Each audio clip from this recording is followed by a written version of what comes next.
isn't Christianity bad for the environment? A friend put it to me the other day. And I can understand why sometimes people think that Christians are completely disengaged from environmental issues of the day. Things like climate change and ocean acidification and pollution and so on and so forth. Because sometimes Christians are given the impression all we care about is leaving this world behind and getting to heaven. That's my favourite example, sort of typifying that position. The notorious, perhaps American pastor Mark Driscoll once said these words. He said, "I know who made the environment and he's coming to burn it all up, and that's why I drive an SUV."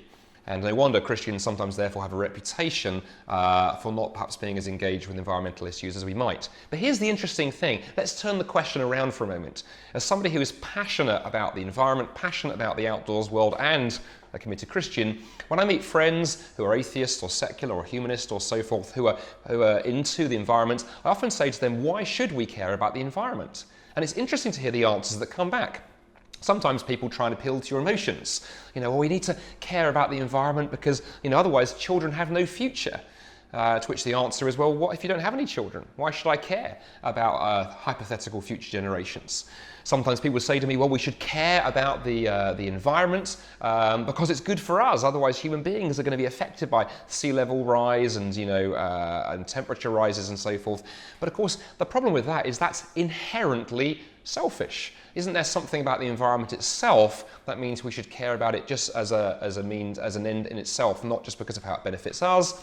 And then sometimes you found some modern environmentalists have even tried to say, well, we should care about the environment because it has rights. And you can find some environmentalists trying to grant rights to, the great apes and other creatures. In fact, there's even been one or two countries have suggested that we grant rights to rainforests, so we protect them. But of course, the same problem there is that doesn't really work, because even if you could demonstrate in some way that a monkey or a gorilla or a rainforest has rights, why should I respect those rights?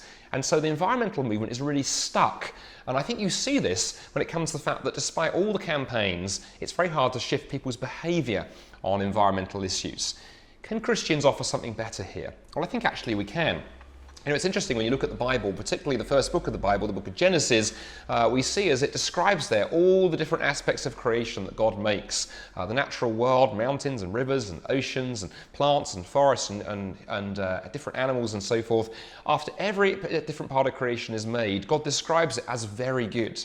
And when God creates human beings, he commands humans to care for and have dominion over creation. And yes, Christians have sometimes misused that word, but dominion does not mean abuse. For example, if I lend you my Volvo and give you dominion over it for a couple of days and you return it to me broken, dented and covered in vomit, probably I might have some questions to ask. Dominion actually means to care for, to look after, to nurture.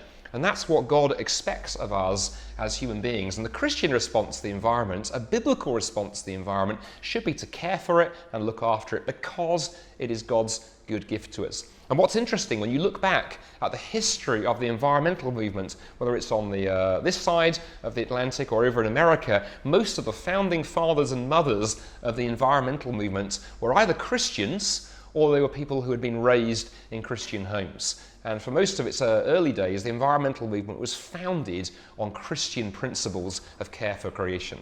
So I think it's time that Christians, rather than back off the environmental movement, which we sometimes have done, it's time for Christians to wade into it with both feet and get hugely involved and to say to our secular friends, you know what, you've seen something that we've missed. There is a need to care for creation. But the only real motivation for that, the best foundation for environmentalism, is seeing this world around us as God's incredible gift to us and our responsibility in return to look after this wonderful gift that the God who loves the natural world and also loves us has given to us.